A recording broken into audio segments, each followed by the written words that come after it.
Good afternoon, everybody. Welcome to Tree Issues from a Golf Course Superintendent's Perspective. For everyone's health and safety, we ask that all participants keep their mask on throughout the session. You may lower your mask if you need to ask a question, but please put it back on. The hotel's been generous enough to let us stay, but we do ask that you keep the mask on. They can close down our venue if we don't have our masks on, so please put your masks on. This afternoon's session is brought to you by our platinum sponsor, Arborist2. We're grateful to their generous support and hope you'll visit them in the exhibit hall. This session is available for ISA credits. The CEO for ISA will be posted at the end of the session. To receive ISA credit for this course, you must be present for at least 70% of the session and sign with your ISA number. The sheets are in the back. There's also DEC credits in the back as well. There's a little confusion with the ISA. There's two ways to do it. One is, and Gordon, thank you for telling me this.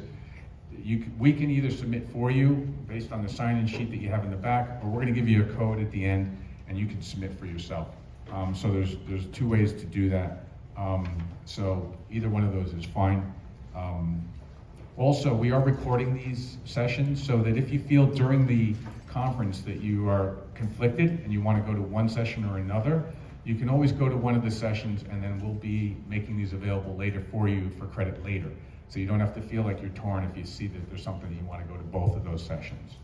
So today our session is from John Daniels, so please give a warm welcome, John.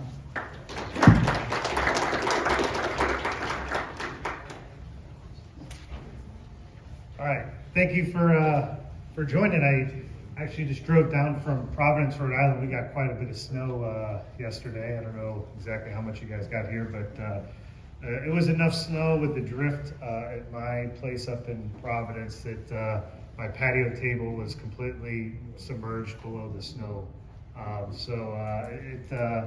It was quite the storm for us. But happy to be here. Happy to speak with your group about some tree issues. I'm just a little bit of background about myself. I'm an agronomist with the United States Golf Association. So the USGA, we have 11 different agronomists positioned throughout the U.S. that routinely work with golf courses, both public, private, on a whole number of agronomic related issues, some of which often involve trees, whether it's the impact trees are having with the way the course is being played by golfers, to maybe challenges with trying to grow or maintain a healthy stand of turf grass in a specific area of the course, and that competition with some trees, or the lack of management, or the just certain conflicting issues that they might deal with. So my background is in plant science, turf grass management specifically. I got my master's in plant pathology, again focusing on turf grass, but I'm not an arborist. I do not pretend to be. So I have tremendous respect for you all and your expertise, and quite frankly, a lot of my discussions kind of around trees are very maybe simplistic in regards to some of the things that you deal with, but hopefully it's just trying to get that light bulb to go off in some of those key decision makers' heads to really bring in somebody a true expert, a true arborist, because golf courses, when it comes to trees, it's probably one of the most passionate topics that get people very riled up. For whatever reason, there's always a large percentage of golfers that are reluctant to do any type of tree trimming, pruning, removal. It's kind of like the trees are sacred and they can't be touched, and it doesn't really take into account the fact that it's a dynamic environment and they're always changing and everything has a expected life expectancy. So anyway, with that, that's kind of my background. Just feel free to ask any questions as we move along. Happy to stop, answer any kind of questions you might have, maybe some topics or things that you've seen, whether something in my slide presentation kind of gets you thinking. So with that, let's start off with kind of just this background or this understanding of how trees and golf interact. And I put this quote up here, and for those of you in the back of the room, I'll go ahead and read it because I'm sure you can't discern what it says. But as beautiful as trees are, and as fond as you and I are of them, we still must not lose sight of the fact that there is a limited place for them in golf. We must not allow our sentiments to crowd out the real intent of a golf course, that of providing fair playing conditions. If in any way interferes with a properly played stroke, I think the tree is an unfair hazard and should not be allowed to stand. That's Donald Ross, golf course architect, very prominent golf course architect who is involved with hundreds of different golf course designs throughout the U.S. And this is, direct quote from him concerning trees. So it's not saying that trees don't have a place on a golf course, but they can't interfere, with the game itself. And sometimes I think it's easy for trees to these problems to gradually grow and grow and grow to the point where it's causing quite a hindrance to the overall game. And the people forget, what it was like, 10, 20, 30 years ago. So, interfering with play, I'd say that's probably, the number one thing that comes to golf course superintendent's mind, with managing that property and thinking about, playing the game. For those of you that don't play the game, it's a quite challenging game to try to play and master. And so, having some kind of added challenge or hazard that maybe wasn't part of the original design intent, whether it's additional trees being planted or trees continuing to grow and not be maintained in any kind of organized fashion, we lose that the way that to play the course. The course becomes overly crowded. I just put this image up here, just standing from to illustrate that from standing at the back of the tee on a lot of courses, you can see where over the years things have gotten so tight that playing corridor is so narrow that if you're not the top golfer in the world, you're not going to be able to advance that ball. You're not going to have a reasonable opportunity. And what does that mean? Well, it means longer golf rounds. It means more lost golf balls. It means less revenue for an operator if you're trying to have more customers come in, play, and enjoy your course. So overall, it's just not a really good thing. So we want to make sure we don't lose those original features. As you're playing a golf course and you're moving through the property, there's a way to properly play the hole. There might be a couple different options that the way the golf course architect laid it out, but overall, you should have a somewhat clear understanding of, okay, this is what I'm trying to do, execute your shot, and then move on. And when you have trees that are crowding parts of the property and kind of really overhanging and encroaching into the main playing corridors, that becomes a lot less clear. When you have things like, a bunker and then, trees, it becomes too penal. If it's either have the trees there to prevent a ball or somebody from playing it, or have the bunker there to, kind of dissuade them from playing it, you don't need both. And when you kind of just let trees kind of go, without any thought, or you keep adding trees to the system, you're going to come into problems. So this is what some of us will sometimes refer to as agronomists like as a double hazard. You've got these two things that when the course was laid out, the trees weren't maybe there, they weren't that size. But just 10, 20 years, people don't really think anything about it, and all of a sudden it's a huge problem where if they're looking at it maybe every day, if it's a member course, these changes aren't as obvious. But if somebody going there for the first time, I mean it's quite apparent. Another kind of thing to consider is like as you're playing the hole, you try to hit it from the tee to the fairway, and then you should be able to advance that. If you hit it in the fairway, as a reward, you should be able to kind of advance that, whether to the green or if it's a par 5 to the fairway again. And when you have trees that are kind of pinching in, you really block out a lot of the areas of the hole. So you might have a par 4 that ends up becoming a par 5 because there's no way the player can get there in 2 because of the way the trees are kind of pinching in on the turn. So, it's not just a matter of, trees being directly in front of you, but it can be, for making you take the long way around, and then, you're they're not going to be able to get there in regulation. So another thing to kind of keep in mind is probably the most obvious issue, standing back at the tee. If you've never played this course before, and you don't really have a clear idea where to aim because the trees are pointing you in a direction where you really shouldn't be aiming. So it can kind of be a conflict of how you should play the hole. It also causes issues with the tee surface not being able to be utilized completely. So if I've got overhanging branches on one side, I'm always going to set up on the side where my shot's not going to be impacted by that area. Well, with the amount of play that we've had the past year, actually the last couple years, we're seeing a surge in golf rounds.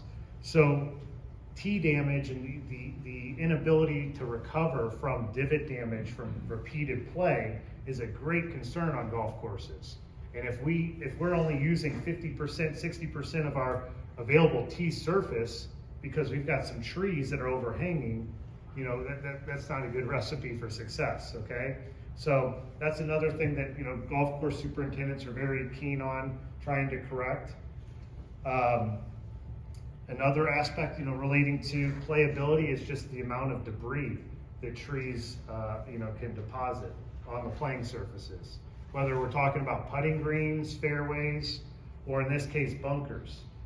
Everything from leaves, seeds, branches, that can, kind of hinder the playing surface. Now, thankfully, a couple years ago when we amended or updated some of the rules of golf, we gave the option for players to be able to move leaves out of bunkers. So before hitting their shot, they can move or discard of a leaf that's in a bunker. A few years ago, though, they weren't able to do that.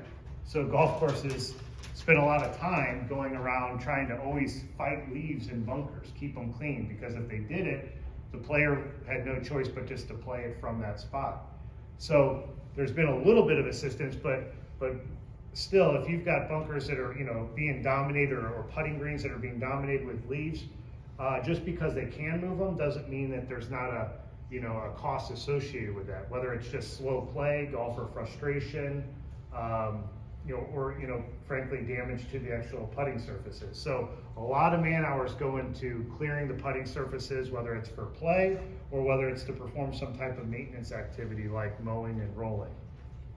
Yes, sir. Just a quick question from that first slide when you showed a picture of the bunker and the tree. Mm-hmm. If we're talking purely from a cost perspective, what is the cost of altering the shape of the bunker versus like routinely having to do something with the trees or even removing the trees? Yeah. Okay. So cost of the bunker to make a change to the bunker versus the cost to make a change to the trees. So couple things. One, a bunker renovation, now like on a per bunker case would be not that expensive, but to give you like an idea of like an 18-hole course, if they were going to renovate all their bunkers, a lot of courses would spend maybe about $1 million doing that process. So you think of, if they've got 50 bunkers or 60 bunkers. Now, if we're talking just take off, a few feet on one edge, they could do that, in-house, relatively simple. But if you've got this problem that's reoccurring, it's not just a one bunker issue, it's a, kind of a trend throughout your facility, that's a pretty big change. You also have to think it's not just a matter of, okay, getting the bunkers, because you could get rid of that bunker entirely. You could just make it rough and say, okay, well now it's not as challenging as it was before with it being a bunker. But you kind of lose that original design intent, and it still doesn't prevent the problem of the trees continuing to create really, really narrow playing corridors. So eventually your fairways will start to shrink because the trees are impeding the growth of the fairways, and those are getting narrower. And then as those get narrower, you're going to have more concentrated traffic. You're going to have more people running up and down them in golf carts. So those areas will get worn out more. So it's kind of if you go back and think, okay, well yeah, we could prune up maybe some of these limbs and kind of recapture that width that we're missing. Or we could, prune them down here 6 inches above the ground and do it once, and then, buy ourselves some time for several years. You notice that this course, even if they take out this chunk here, they got plenty of trees throughout their golf course, so they're not going to be, going from a course that is, barren of any kinds of trees. So I think by and large, trying to move bunkers wouldn't be something that most courses would do or alter their shape. They would look at maybe more their mowing patterns. So what you'll see is areas that were fairway, they'll cheat in because they can't grow fairway anymore under the competition, and so their fairways narrow up. And then as that happens, the roughs start to narrow up, so like the width of the course really starts to get, which really hurts the kind of mid to high handicap golfer, those beginners, those less skilled players that are trying to pick up the game. So I mean, it's already hard enough for those individuals. We want them to kind of be able to move through the property relatively easy.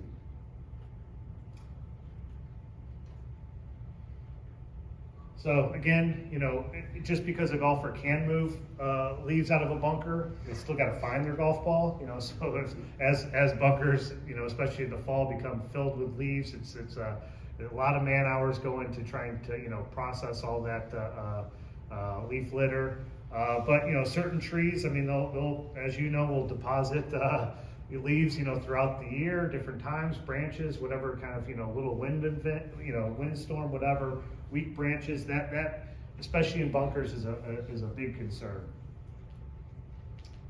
Now, there are courses you'll find, especially some certain prominent courses that might have trees in bunkers or very close to bunkers, but although it can kind of look cool, by and large it's something that we don't really like to endorse, whether it's the like I said, the debris that gets deposited and trying to maintain that clean bunker sand throughout the year, to the, trying to cultivate and maintain and groom that sand without, getting caught on some roots or having a golfer, hit their club on an unexpected, root and hurt their wrist. So this is something that, bunkers are expensive to maintain from a golf course, already. Adding trees to the mix only makes it that much more complicated. So I wouldn't advise such designs or kind of management. Is that Riviera? I don't know if that's Riviera. It's definitely California though. That's like a crutch holding it up. Yeah. There's a limbo. yeah. There's a lot of I see this right there, and It's support. there's a lot going on in this image The here. roots coming out of the ground. All right, so that's kind of like thinking about from a playability standpoint.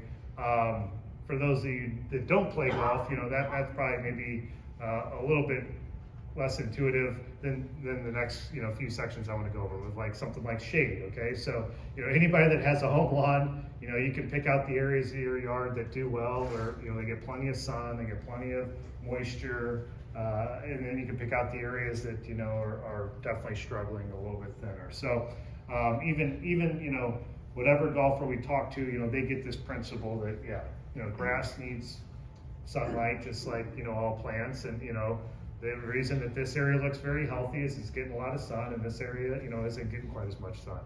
So that's not anything groundbreaking, right? But where do those kind of cutoffs occur, and what other issues could be kind of compounding and making that a little bit more challenging to grow grass? So when we think about a golf course, we've got all these different playing heights. We've got the putting greens, which are the shortest areas of the golf course, typically mowed at maybe 1/8 of an inch or less. So we're talking really, really small. You take a couple coins out of your pocket, you set those two on top of each other, and we're talking that height or less. Okay? Then we've got the fairways and tees, which typically are going to be maintained at about 1/2 inch, still much shorter than any home lawn. And then we get into the rough, which is typically kind of a lawn height turf, anywhere from maybe 2.5 inches to 3.5 inches. As we go lower in heights of cut for turf, the difficulty and the inputs, everything is much more complicated. So putting greens are the most challenging areas to maintain. They're the most expensive on a per square foot basis, and they also require a good deal of sunlight, if not the most amount of sunlight. They can be adversely affected by shade issues more so than maybe areas of the rough or fairways, okay? Just because of the demands that we're putting that turf under. So putting greens, when it comes to a golf course superintendent, this is going to be number one, top of mind every day. They're very concerned about their putting greens. You know, if a golf course might be, say, 200 acres of property, putting greens might make up 3 acres, okay? So it's not as large of a, area as fairways or rough, but it's very, very high value. And any kind of shade constraints really is difficult to overcome. You know, golf course superintendents, there's a lot of things that they can do, tools at their disposal for, if an area doesn't get quite as much rainfall, well, we've got irrigation systems that can add water. We've got personnel with hoses that can go out there and apply water as needed into a very specific area. If it's a fertility, a mineral deficiency, we add fertilizer. We do a lot of different things, but when it comes to sunlight, we can't really add too much more sunlight. We can, if there's a shade issue, we'll try to eliminate that shade issue and then hope that, we get enough sunlight for that turf, for that, to be able to recuperate from all that playing stress. All the mechanical injury and stress that occurs to the plant, but then all the golfer, foot traffic, everything else that goes into it. So looking up here at this putting green, I mean, you can see hopefully kind of some of these tan brown spots here, these thin areas where the turf is really thinned out. Well, you can kind of go there and see, well, let's see what the shade patterns are, day in and day out. Why is this area of the green, that's getting, same amount of fertilizer, same amount of water, same amount of plant protectants, whether it's a fungicide, and this area out here is struggling more, okay? So, these are the type of discussions we try to really focus on to help educate some of these key decision makers. A lot of times they're golfers that don't really have any type of formal training or practical experience maintaining any type of plant environment, and convincing them that yes, that tree, although you really like that tree, we need to do something about that tree. We might need to prune it, or we might need to completely remove that specific tree for the health of the green. It's a whole lot simpler to get rid of that tree, to your point about moving bunkers or adjusting bunkers, than it is moving a green. Okay? Greens cost per square foot to build, you're probably looking at about $10 to $12 a foot. Okay? And that's not adding on the the architectural fees, all the other things that might kind of increase that price. But just pure build to rebuild that green, the same design, everything you want, move it over somewhere. All right, so here's a few big. Oh, yes, sir. John, could you repeat the Yeah. question? So the question about bentgrass. using bent grass. So typically, a lot of courses in this environment are going to have either 3 different kind of categories of putting green turf. They're either going to have a pure stand of bentgrass, creeping bentgrass. They're going to have a pure stand of Poa annua or annual bluegrass, or they're going to have some type of mixed stand of both of those. Okay. Now, all 2 of those grass species are both cool season grass species, and when you look at it from like a shade component, the annual bluegrass will do a little bit better in a shaded environment than the creeping bentgrass. So sometimes you'll go to a course and you might see they originally planted all their greens to creeping bentgrass, and you might see 2 or 3 that have higher populations of annual bluegrass, because those 3 greens are some of the most shaded greens on their property. And that it's a kind of a competitive balance where the annual bluegrass, it favors that environment a little bit more. Kind of going, if you just use only bent grass. Yeah, but even the annual bluegrass is going to have a limit. I mean, as far as how much shade it can tolerate, right? So some courses plant both? There isn't, because it's an annual species, and there isn't really any formal breeding programs for it. There's not really any reliable seed that you could go out and start with. So the courses that have POA greens or large areas of POA, it's something that's happened over many years. Just took over. And and they've just continued to maintain that. So they're not necessarily going in and starting from scratch. So any kind of new grass technology, it's going to be creeping bent grass, and the big reasons are, you know, it requires less water, can require less nutrients. It's stronger against a lot of diseases. So from an environmental standpoint, it makes a lot more sense if you're starting, you know, from scratch to go, let's go with creeping bent grass. Use the best available versus kind of, you know, something that's, you know, been around for a long, long time. Yeah. So putting green shade issues. So up here, I just put a few different specific issues when we think of shade, some you know, ways it affects frost delays. This time of year, or you know, earlier this year, I guess, in the fall, and then, you know, coming up here in the spring, when golfers are wanting to get out there, play first thing in the morning, and the course is under heavy frost. Well, a lot of courses will not allow any kind of play because of the adverse effects that can occur with putting weight on a grass that's frozen or semi-frozen. So they'll put it some type of delay. So instead of being able to tee off at 8:30 in the morning, they might not be able to tee off until 9:30, 10 o'clock in the morning, okay, until that frost burns off. Well, wherever the sun goes, the frost is going to, you know, burn off quicker than an area that's completely shaded. So that difference, you know, if your first green is completely shaded, you know, 2 hours every morning in the spring or fall, I mean, that's just lost revenue.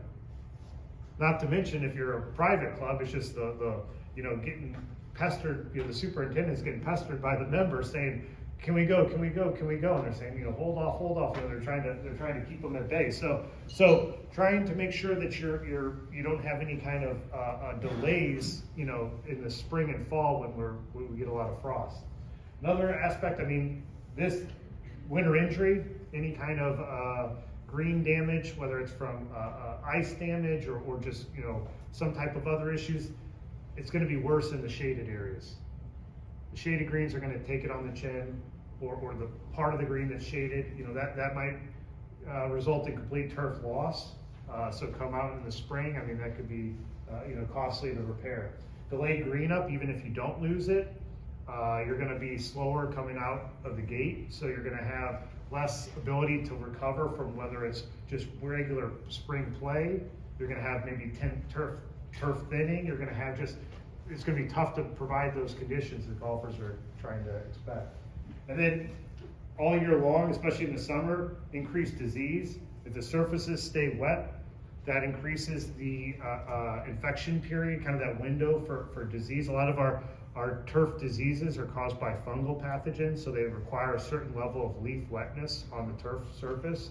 So anything we can do, even if it's an hour, 2 hours earlier to dry, can really be beneficial from a disease management program. Less fungicide, less disease outbreak. Turf thinning, like you saw in the picture before, if we get thinning, we sometimes can get some weed encroachment, maybe some moss development, which can impede the ball roll of the putting surface. And then again, slow recovery from just regular play, mowing, things like that. And then wet surfaces, most golfers don't like playing on wet surfaces. They're slower, they're less firm. So these are all things that shade is directly, you know, linked to.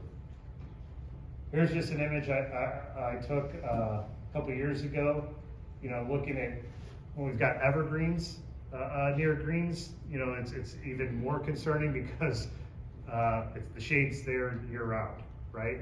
And when you can see real clearly areas that melt, areas here that are under ice. To the question about different grass species, another kind of difference between creeping bent grass and annual bluegrass is the amount of days that they can persist under ice. So annual bluegrass, depending on how healthy it is, it might be 60 days, 70 days. Creeping bent grass might be 90, 100, but all of them are going to have a limit, okay? So if we've got, you know, areas like this that are under ice for months on end, that's not good for us. All right, thinking about trying to maintain healthy grass throughout the year, we've got to be able to kind of measure or quantify the amount of sunlight. Now you can do something as simple as, okay, well, how many hours of sunlight, right? But that doesn't really tell the full story if you get 6 hours, 8 hours, because, you know, not all sunlight throughout the day is equal as far as how effective it is for the plant. So the way that we measure and capture kind of that sunlight intensity, how good that sunlight is we use something called photosynthetic active radiation, so PAR. So PAR is just, you think about, you know, a higher PAR would be full sun versus a cloudy kind of day, okay? Now, if we quantify that over the course of the entire day, we get what's called the daily lighting interval, DLI. So that is the amount of moles of PAR per square meter per day. So it's kind of the accumulation of all that energy that the plant uses to photosynthesize. Now for creeping bentgrass, the cultivar Tai, which is just one of our kind of newer cultivars that are used, University of Arkansas found that it needs at least 30 to maintain acceptable quality throughout the season, a DLI of 30, okay?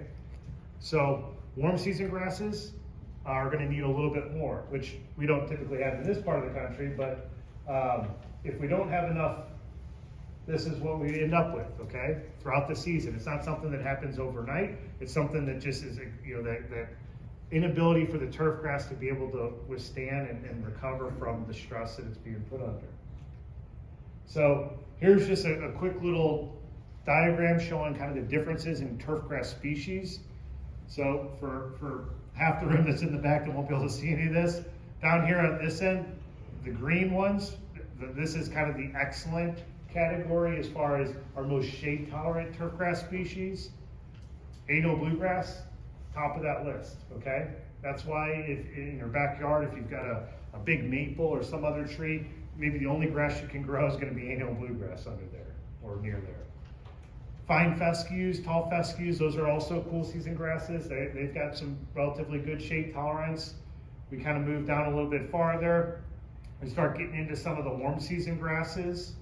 Creeping bentgrass has a pretty high requirement, especially when we're maintaining it at such a low height, like I said earlier. Get down to, you know, our worst shade tolerant turf grasses, things like Bermuda grass. They really struggle under any kind of shaded environment. So quantifying the daily light integrals requires some pretty specialized equipment, something that most golf course superintendents wouldn't have at their disposal. So there are other ways that they try to you know, kind of quantify and make judgments on which trees are most problematic or which branches are causing them the most harm for their putting greens. They use things like Sunseeker or Sun Surveyor, which are two apps for your phone that use the camera in your phone and your GPS, and they basically overlay the sun path for a specific day. So you can pick, you know, today's date, you can pick March 15th, you can pick July 15th. And you can see the angle at which the sun will rise, and right here showing, okay, on this image, we've got 9 a.m. So the yellow line here showing, okay, at 9 a.m., we cleared the tree line there and we're able to get some sunlight to this area. So a superintendent can go out there and stand on one part of his green and go, this is healthy. I know this is getting more sun than right there. What's the difference? And they can say, well, right here is getting 7 hours. Over here is getting 5 hours. Is there some way I can kind of, you know, pick up an extra hour? Which trees are most concerning? You know, is it this one? Is it this one? Is it, you know, where? So it helps to kind of guide those decisions so they're not just going in there and clear cutting all around the green. Here's just another kind of close-up image of what that looks like. This is Sunseeker. You can see we've got our winter solstice, so you can see that this line here, this arc, shortest day of the year, sun barely gets up, you know, on the horizon. Today's date, which is whenever this image was taken, showing the sun path, and then the summer solstice would be even higher than that one. But you can see, you know, where, oh, they get some sunlight at about 12:30, and then about 1:30 it goes back behind the trees, okay? So, you know, trying to maintain any grass in this environment is you know, practically a miracle. So you know, trying to think of where can we try to thin out, you know, maybe we can kind of raise the canopies, try to, you know, get some of that understory branch cleared out to get some sunlight. Maybe we take out a couple specific trees to try to get some early morning sunlight to melt off that dew so we have less disease. These are the type of tools golf courses are using. And then they can help, decide, okay, does the whole tree need to come out? Is it certain branches? How do I go about removing that? Because like I said earlier, golfers, by and large, they are anti-tree removal on their golf course. It's always, there's got to be something else the superintendent isn't doing that could make the turf grow better. But sometimes it's a very simple solution of just doing a little pruning or doing a little tree removal. All right. Besides shade, another common issue that I encounter a lot on my visits are tree root issues. Competition, whether it's for moisture, nutrients, whether it's shallow tree roots like here, damaging mowing equipment, impeding a golfer's swing, hopefully not, causing an unintended injury just by, taking a shot and not really seeing that tree root, or blocking drainage, getting snakes of tree roots, clogging up bunker drainage, putting green drainage, areas that we've got a lot of subsurface drainage on golf courses to kind of allow us to play shortly after a rain event. Well, when these trees love finding these roots. I mean, the roots love finding some of these drain tiles and going up in there and stuff. So it can be quite a problem. To mitigate some of the tree root damage that can occur on golf courses, a lot of golf courses are doing something like a root pruning. This piece of machinery right here, this Emmett's root pruner, is a pretty slick device here. PTO-driven units got two slits that are put in about 10 inches deep. So we're only talking about the surface roots, the ones that are really going to be competing with the turf for nutrients and moisture uptake. And basically, it's just one operator going down, no real cleanup, minimally disruptive. Can be done throughout the year. So a lot of courses down south, I mean, they'll do this even in the off season when the grass isn't growing. Here's a course in Texas I worked with, Bermuda grass. You can see it's completely dormant. You can see the two slits. Now, the reason he's not going in a straight line just plowing is because come spring or come, when we're under some type of drought stress, you'll be able to see night and day difference of the grass that's healthy and the grass that's under some type of stress. So if you go in a straight line, boy, is that visually disruptive to a golfer. I mean, it looks quite out of place. So follow those contours or kind of move around, snake around, and to my knowledge, the machine really doesn't cause any significant issues to the trees. I know some superintendents wish it would, secretly kill some of these trees, but I've seen them kind of go around in circles, and the tree's just fine with it. And the machine is also, if it hits like a large rock or a large branch, it'll actually kind of lift up and walk right over it. So it's not necessarily going to get hung up or snap the blades. So it's a pretty slick piece of machinery. Something that maybe, I don't know, if you're looking to try to cater to golf courses, contracting a service like this, because a golf course, if they did this once every 3 years, they would probably be good. It's not something that they need to do every day or every year.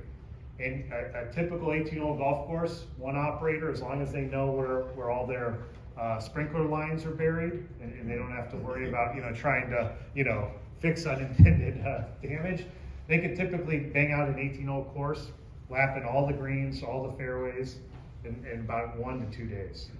So whether you rent the unit or you go out there and you operate it for them and have them kind of show you where you want to go. I know some groups are doing that as a contracted service. Okay, air circulation. John, question? Yes. Oh, yes, sir. So in the residential arena, a lot of times we tell clients to put down mulch around the trees to mimic what's happening in the forest. On the golf courses, though, it's a completely different story. Can you explain why golf course superintendents don't want mulch on their golf courses? Yeah, so, okay, question about how come we don't mulch or we don't see as much mulch as we would see in a residential environment.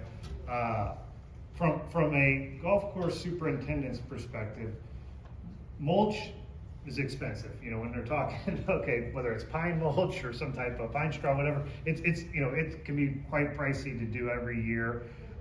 They get rain events, it can move all over the surface, it can be a headache, okay? So a lot of them will prefer to have only mulch in areas where they have given up and they say, I can't grow grass here and I can't cut these trees down because whatever reason.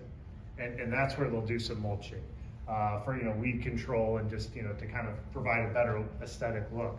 But overall, you know, from a playability standpoint, you know, golfers, it's common enough that golfers, you know, they'll hit out of it. They have to hit out of it. But I think by and large, the reason that you don't see every tree out there, you know, mulched, even though the tree might, you know, prefer that, is just because it's expensive and it's something that they would have to, you know, deal with, you know, not only once a year, but multiple times a year. They get a heavy rain event, they get weeds coming up in it, whatever it is. So they kind of try to simplify their operation, I think, more than anything, when it comes to that. How am I doing on time? Good, you're fine. Okay, good. Air circulation. Trees near green sites, especially, where we've got a very difficult growing environment, can lead to lots of disease, can lead to just really poor quality turf. You'll see things like large oscillating fans. I mean, you know, big expensive pieces of equipment to try to improve the amount of air movement across that putting surface. Whether it's to try to cool the surface down during the you know, hottest parts of the summer, to try to remove some of that leaf wetness. Sometimes it's, you know, because of the topography of the course, you know, you've got these pocketed greens that just really don't get a lot of air movement. Sometimes it's because you have a wall of trees. And again, they're you know, be a whole lot simpler and cheaper to cut down the trees a lot of times than it would be to buy one of these fans and power that fan, you know, with 3-phase electric or you know, if it's a gas unit, a portable unit like that could burn 20 gallons in a 24-hour period. And you're wanting to run that day in and day out. So it's something that, you know, a lot of times trees are some of the culprits for air circulation around putting greens. Okay, golfer safety. I didn't put this one like number 4 or 5 because of importance. I just kind of, you know, these aren't in any type of order, but other than, you know, this usually, I'd say golfer safety, I mean, everybody says, well, of course, you know, we want our course to be, you know, safe. We want our property to be safe. We don't want any, you know, hazardous trees out there. But there's such an emotional tie to with so many individuals with trees, especially large, big, old trees. And golf courses, I mean, they have hundreds, if not thousands of trees. So trying to maintain the, you know, kind of an inventory with not only the quality, but the health of all these tree specimens can be pretty challenging, and quite frankly, for a number of courses, it can be outside their level of expertise. So, you know, areas where golfers routinely, you know, encounter, areas of, you know, kind of along the fairways, tees, areas where they would congregate, you know, there's a high need for evaluating those trees from a safety standpoint. You know, the ones that are way off in the woods that, you know, nobody should be hitting that far over there. I mean, it's less of a concern because there's less activity. But the ones where there's, you know, a lot of play and activity, I mean, it's something that I encourage courses a lot of times. And I'm, again, not an arborist, but when I see, you know, half a tree missing, and, you know, it's kind of like, maybe you should have somebody come in and evaluate this. Because you know, I think there would be something, you know, you wouldn't want to park your car under there. You wouldn't want to have your house, you know, be right next to that tree. So why let that tree be on the golf course? So something that I think that, you know, you folks can really assist properties with is trying to, you know, help assess that safety aspect to really maybe drive some of these, you know, necessary tree removals. Another kind of issue associated with golf courses and trees, the way golf courses are played, and we typically have a lot of riders using golf carts throughout the property. Any place that there's a tree, I mean, it's you know, something that they're going to have to drive around. If we've got trees lining the fairways, especially on areas where we want to try to get carts to go from the fairway back onto the path, and we've got, you know, this whole line of trees, it really constrains and creates bottlenecks of where the carts have to drive. and in turn can wear out turf. We get kind of concentrated wear patterns where carts are routinely entering or exiting the fairway. And so the tree isn't necessarily, the main culprit of, okay, well, why is this grass here? It's kind of that compounding effect of, well, the carts have to get there.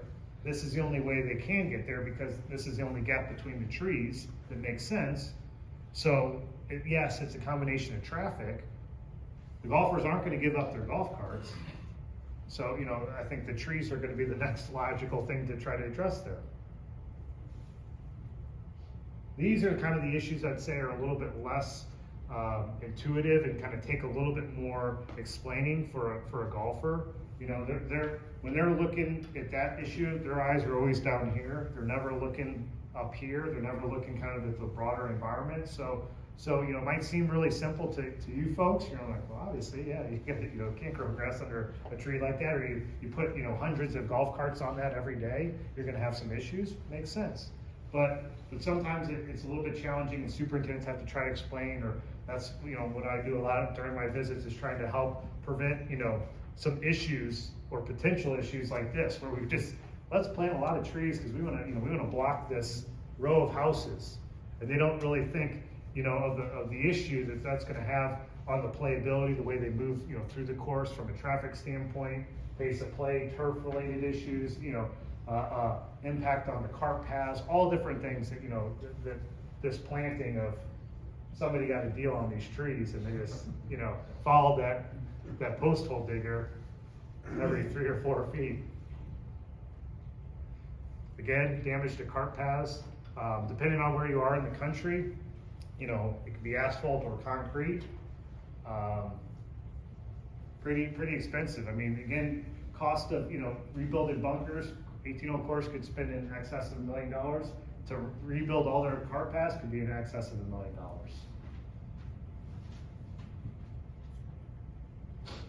Okay, things that I think maybe ways that you could help golf course superintendents, golf courses. Number one, which you probably do all the time anyway. It's kind of the number one reason you're probably called is to remove large hazardous trees, right? A lot of golf courses, they have, some chainsaws, they have some level of expertise, taking trees down, but there's going to be a number of trees that are, too close to the clubhouse, too close to that green, or they're, just frankly damaged from a storm and they don't feel comfortable taking it down with, out somebody getting hurt. So taking those trees out, number one. Bracing and cabling of high value trees. Again, golf courses and golfers specifically have such a strong connection to trees that they will pay some serious coin to try to protect that famed oak tree that they've had there for the last 50 years. So sometimes the only way to keep that tree going is through every little tool you have available at your disposal, and bracing and not just kind of doing the homemade version. With some binding chain. Pruning, annual pruning. The courses that I've worked with, they probably have the best tree management programs. They'll typically allocate about $100,000 a year in tree management. And so, I mean, some of that's storm damage, some of that's annual maintenance and pruning. I worked with Omaha Country Club in Nebraska for a number of years, and they spend around that, and that amount, and can typically allow them to bring in a crew, and they'll get through about 1/3 of their property per year. So the idea is that every 3 years, or within 3 years, every tree on that property is getting looked at by professionals. And it's being assessed from the overall quality, from an aesthetic standpoint, from everything. It's tree health, the turf health. So they're looking at it. It's not just a tree removal plan. It's not just hey, we overplanted, let's take out 1,000 trees and write a big ticket and get back to where we need to be. It's we want to keep the trees we have in really good quality. We want to make sure that these trees are healthy, they look good. When we do have a storm come through, it's not catastrophic. Pesticide fertilizer treatments, I'd say some courses I work with will, maybe treat some trees, maybe a few, do some injections. Very few courses do any kind of specialized fertilizer programs that I'm aware of. It's just kind of, hey, what the turf gets, the tree's probably benefiting from that, but none of them, if are kind of really, I think, well versed in trying to maybe manage for a specific tree species for a specific problem that tree might be prone to. So something to keep in mind. In comprehensive tree survey, depending on who I'm working with, they might be like, well, that's an oak, and that's about the level of, that's a deciduous tree, that's an evergreen. Like they have very limited, kind of ability to identify trees. They're not really interested in it. So, putting together or helping them put together some type of comprehensive tree inventory could be very helpful. And then, thinking about when time comes to plant new trees, what trees, would be good for their property. Do you know any of the mapping softwares that they are using, like Playgroups, I guess is one? Do they have any modes for, inventorying trees or? I don't know of any golf specific. The question is about kind of mapping or inventory software programs for golf courses to manage their trees. I don't know of any that are specific to golf courses. The few courses that I know that have got some pretty solid, plans or inventories, they relied on some outside, group to come in and provide them that. And I don't know exactly, I don't think it was, necessarily software that was specific to golf courses. It just would be kind of any land management type planning software. But I putting together a comprehensive tree survey, would be tremendous. I mean, you could, things like, knowing the GPS location of every tree, the species, the kind of the breakdown as far as, okay, your total population. This would have been helpful for courses, as they were starting to think about dealing with things like emerald ash borer and, like how many trees am I going to have to take down, to get to where I need to be, and understanding their exposure, as they're looking to add trees, just because they really like this tree and it's well suited for their environment. If they've already got 30% of the population's that tree alone, maybe they should try to get a little bit more diverse. So I think this is something that very few courses have done, and if they have done it, it's so outdated now that they could use another one. So something to keep in mind. Tree selection. A lot of courses, like I said, they might just go with what they know, what they have already, or they might go with what was cheap. And that's what I see a lot of times with the courses that were overplanted in the 70s and 80s. It was somebody had a deal on this, and they went to town, and they planted every single one of the same tree, and just post hole digger every 10 feet, So thinking about things like from a golf course, if I was a superintendent, I would want to know, number one, okay, is it going to do well in my environment, right? Just like you would for any client. But the next thing I would want to know is, how big is this tree going to be? How tall is it going to get? How wide is it going to get? Because I'm thinking like, is that going to be, do I need to plant it here? Where do I need to site that tree on my property so I don't have a problem 10 years down the road of now my putting green's struggling, or now my bunker's an issue, or now I've got to move my fairway around. So, just the general dimensions of the tree could be very helpful as they're starting to think how fast they grow, because sometimes, a course will lose a tree, and then the question is, or the complaint is, well, now that tree's gone, the hole's too easy, which is never usually the case anyway, but that's what golfers fear. So they go, we got to have something, we got to spade in the biggest tree we can, or we got to have a really fast growing species that might not be the best for their location. Some courses I've worked with have actually planted their own nurseries on site. They've got a lot of property, right? And they'll go through and they'll plant maybe 10 different species of trees or cultivars, and they will evaluate those trees, because that way they can see, okay, how are they doing in my soil and my environment, and they'll go through and they'll cull the ones they don't use, they'll spade the ones, or they'll have somebody come in and spade the ones that they want to use, and then there's less, shock, because that tree's going from this part of the golf course to this part of the golf courses versus coming from, some grower, And they can learn and take a more of an active role in kind of that, encouraging, proper structure and branching of the tree. They can learn more about that tree. It's a whole lot cheaper, cents and dollars versus, hundreds and thousands of dollars.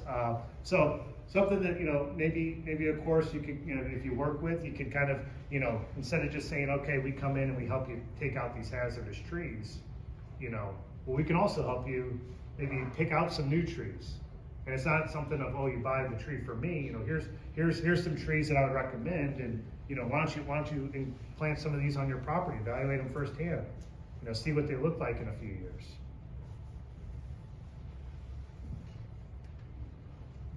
And then, of course, your bread and butter, helping them out with some of the trees that they feel like they can't handle. They're too close to areas that are high value, they're too big, or they just need it out like yesterday, and they don't have any time. All right. What time are we supposed to? 10 minutes? Okay, perfect. Here's an image of a nearby course. This is Sleepy Hollow, just across the Hudson there.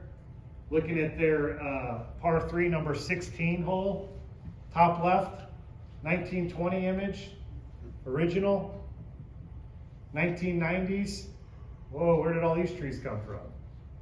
Okay, it's just something that happens. It's kind of a progression. There's one of my colleagues used to say there's two types of golf courses: ones that have too many trees and ones that are going to have too many trees. Okay, it's just those are the only two options. And you can see them. Change over to a bit. Yeah, there's there's Works in the desert. you get kind of all different kind of progressions. You can see the ones that have made you can hear about the Oakmonts that took out thousands of trees and saw this night and day difference. You can see courses that are doing more of a gradual, kind of slow but steady process. But from 1920 to the 1990s, I mean, you can't even see the entire putting green. 2000s, early 2000s, Reese Jones about trees, and then 2018, what they went back to, okay? It went back to the original boiler design. Yep, they got rid of the broken up there. It's funny how things kind of become in vogue and out of vogue, it's like, so. It's just funny because they're taken from different distances. Those photographs are taken from different distances. A little, yeah, like as far as how zoomed in they are. So it's crowded there, but in 2000 they had a lot less trees around it. Yeah, and that's the thing too, like, I'll get questions sometimes, people say, well, John, like, I've been a member here for this long and those trees have always been there. And I'll say, well, the trees grow, like, usually every year unless they die. And like, it's not like just because you remember, 20 years ago, that tree was there and the green was fine, doesn't mean that now that tree's not, the same dimensions. It's not maybe there's been some, volunteer trees that came up that you didn't, count, you don't know about, there's issues. So yeah, but to your point, yeah, this, as far as how zoomed in they are relative Yeah, to this. so the one, there was some mitigation done between 90 and 2000 because there's hardly anything interfering with the play of the hole in 2000. Yeah, you see on the right side, yeah, I mean, they made some big changes there. I mean, you can see where, from when they had the course to when they kind of wrote it out, they let things get kind of out of control, and then they made some improvements, and then they That said, one, even on the 1920, was much closer than any of them. oh yeah. Well, It's just an observation. Yeah, here's another one for you, a little more recent one too. This is Ridgewood, New Jersey, another prominent golf course. Now, some of the trees are removed because of, playability issues. Sometimes they're removed because of aesthetics, that people want to see the property. They don't want to play golf. There used to be kind of this feeling, I think, in the 80s and even into the 90s of if you were playing a golf hole, you didn't want to see anybody else. You didn't want to see any other golf holes. You kind of wanted to be like, just playing straight up and down. But that gets kind of old, and I think now people are starting to appreciate, well, there's a lot of interesting topography on our property. I like to see some of the other parts of, being out there with nature is part of the fun of this game. And so, sometimes by opening up they create vistas, they create different separation. They might improve the growing environment of the putting green because now they have better air circulation. So, you know, before they had a wall of trees, they might have some, you know, less leaf litter, they might have less tree roots getting in there. So it's a drastic change. You know, some of it is architectural. It's not just a matter of, you know, growing environment. Sometimes it's playability, and sometimes it's just kind of, you know, what suits somebody's eye. But isn't it more meaningful that they have the trees there to protect golfers from other golfers?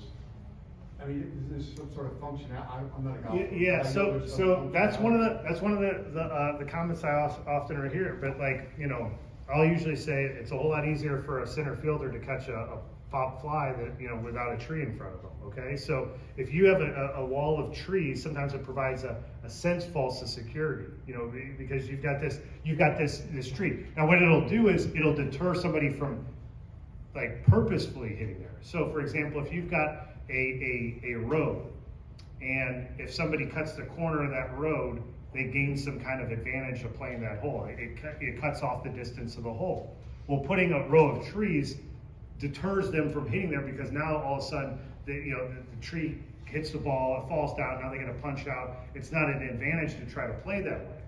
But if you put trees behind that green right there, and if you have a tee box, say right behind there, if the tee box is right there, now all of a sudden you've got two things. One, the person that's hitting that shot isn't gonna necessarily maybe see that golfer over there, so they're not gonna warn that golfer. They're not gonna yell for. They're not gonna, you know, they're gonna rifle a ball over there. They could actually hit them. You're hoping that, you know, trees are mostly air, right? So like, you know, you've got this kind of false sense of security. So there's a lot of that kind of debate of the trees protect you, or you can't take that tree right there. All of a sudden, everybody's gonna start getting hit there. And, you know, I mean, it's the same thing like you'd have to put trees everywhere on the course. Between the fairways, you wouldn't have them.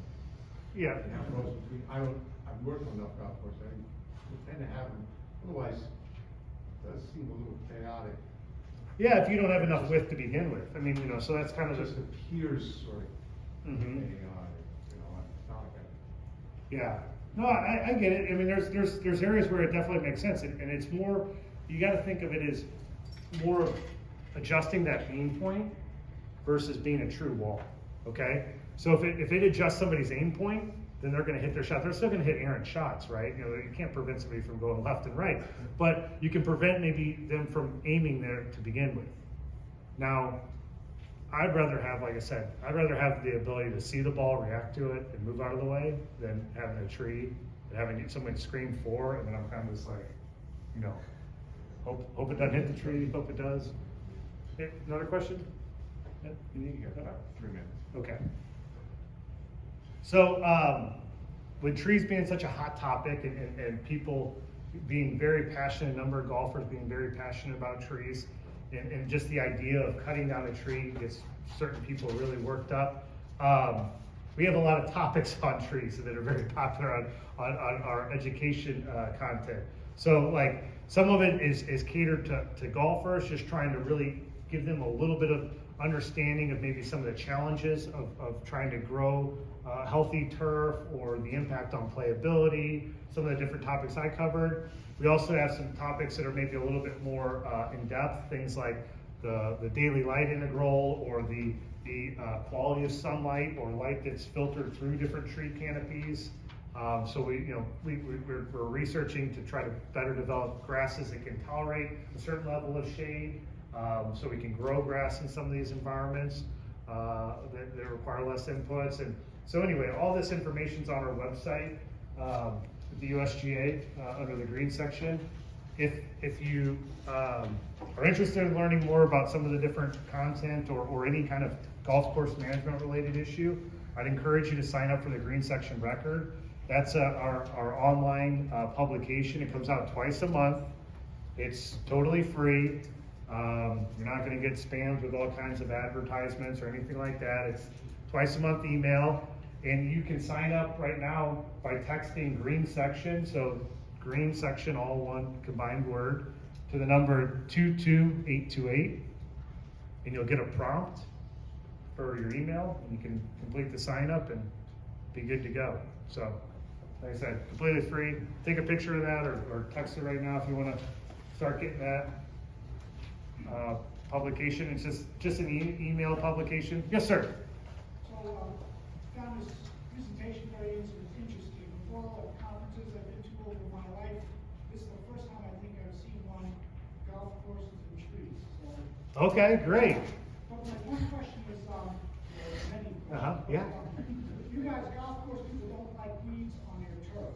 So you're using some kind of herbicide to kill the any species of weeds. Do you find some of that affects the tree roots and the uptake of these herbicides into the tree, or weakens the trees, or what's going on? Yeah, umbrellas comes to mind. Yeah, so weed control and adverse tree effects on the golf courses do. So yes, golf courses by and large will do some level of weed management program. Some from a playability standpoint, but others from just an overall aesthetics, just like you'd have from a home lawn. Now, a lot of that could rely on herbicides, or a certain portion of that could rely on herbicides use. Worked with a number of courses that suffered umbrella damage, and some that were very thankful superintendents, because those were trees that they, it forced their hand. The course is that, hey, we're overplanted, we need to get rid of some of these trees. But to my knowledge, a lot of the golf course herbicides that are used on turf, they have to screen now for things like conifers because of that big lawsuit that entailed. I don't know of any specific courses that I've worked with other than that chemistry that have seen or experienced any kind of damage associated with that. I mean, by and large, a lot of courses, superintendents would like to take out more trees and they're given free will to. But it's not like they all have a vendetta against trees. I mean, they like trees. It's just a matter of fact that they're handcuffed so many times. So I think, trying to prevent some of those unintended, injuries would be high priority for them. And if they were experiencing them, I feel like I'd encounter that more in my consulting work with them. So no, I can't think of any. I don't know if anybody else has any recent examples of some bad interactions. Well, that's my contact information. I appreciate your time. Enjoyed speaking with you, and thanks so much. Thank you, John. Great job. Yes, a wealth of knowledge there, and for those of us who have tried golfing and failed miserably, thank you for those tips there. We got I find it weird that your acronym for your sunshine index is PAR. Yeah. None of us can do that.